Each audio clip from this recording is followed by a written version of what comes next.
Have you ever really enjoyed watching a toddler stirring pretend mud soup with a stick in their garden, chatting away, and then you suddenly realise that they sound just like you? Is this imitation or is it imagination? Hello, darling friend. Imitation and imagination, which are the two things I'm going to be talking about today, sit side by side in early childhood. So whilst imitation involves copying and replicating something that already exists, imitation is about creating something new or seeing things in a novel and unusual way. In the early years, especially under 5, 6, children learn much less from what we say than what we do, by them watching us and observing everything around them. So they imitate not just what they see, but what they hear and what they feel. And that's what they become.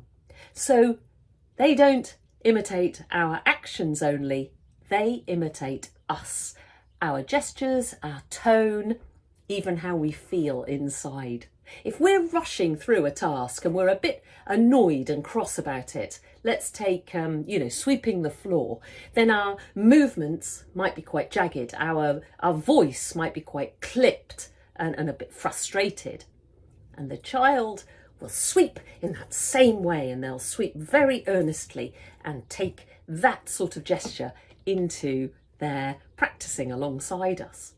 Whereas if we slow down, which is easier for some of us than others, if we slow down and breathe deeply and really enjoy whatever it is we're doing, those daily tasks, folding the laundry or something like that, and we love the smell of how it is having been hung on the line, then our children will enjoy that same way of folding the laundry for their little dolls.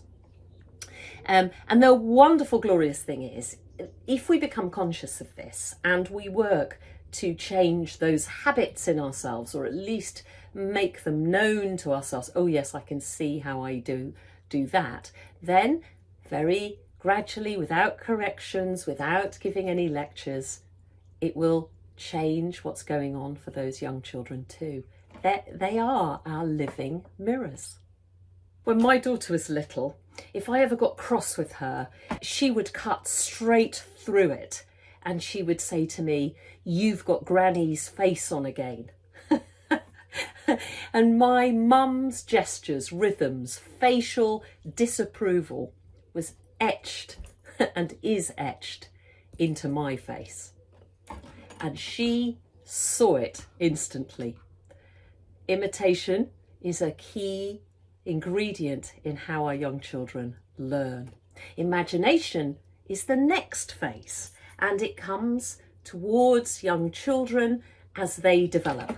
And then they'll start to use objects symbolically, using them and assigning them to roles. So, little pegs could become people and characters in their games.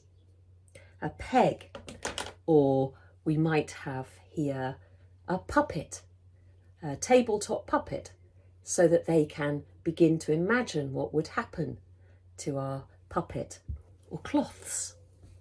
And the cloth could be the sunshine, or the green hill, the river and the stream.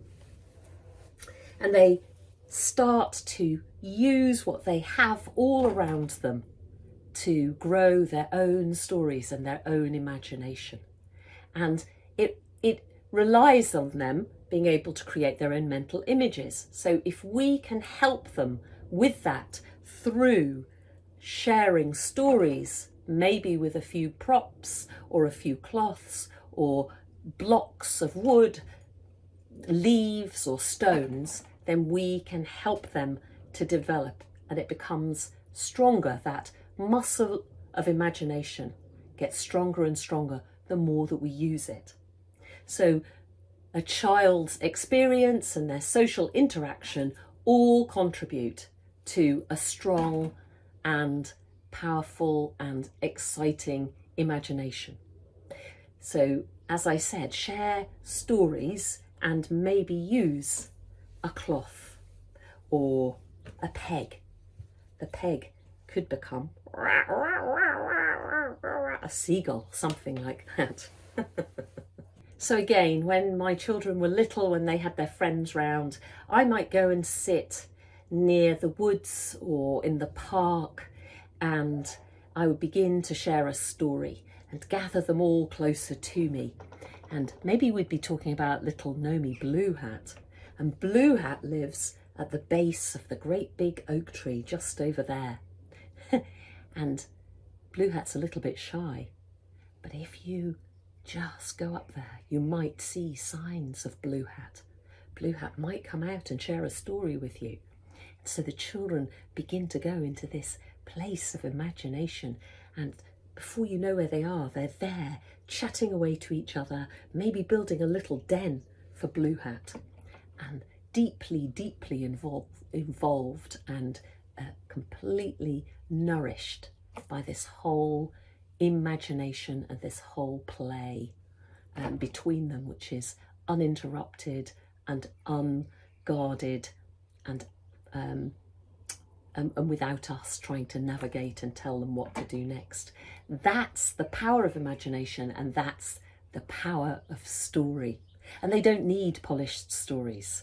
Yeah, they can be just about your day. You can make them up. Let them come to you on the wind. Your children will help you. Just pick up an object and let it speak to you. So this could be a toothpick or a mountain, or maybe it's a wizard's hat. And just allow that object to speak to you, and then you can begin to share some sort of story around that. I'll talk about how to build a story using different elements another time, but allowing the children to go into that place of imagination and supporting them as they get there is just brilliant. I'm going to leave you with one final thought, but before I do, my name's Danyah Miller, and I work with families and with educators and librarians to help children get more curious, creative and collaborative together. So if you're interested in working with me, please do comment below or join me via my website. So the final thought: in the first 7 years, children are building the architecture of their being. Their limbs are growing, their organs are forming, and their senses are wide open. Their imagination is absolutely alive. This, between the ages of 3 and 6, is the absolutely perfect spot for play. So please don't rush it. Let's not fill every moment with instruction or formal activities or distractions. Instead, let there be time for nothing.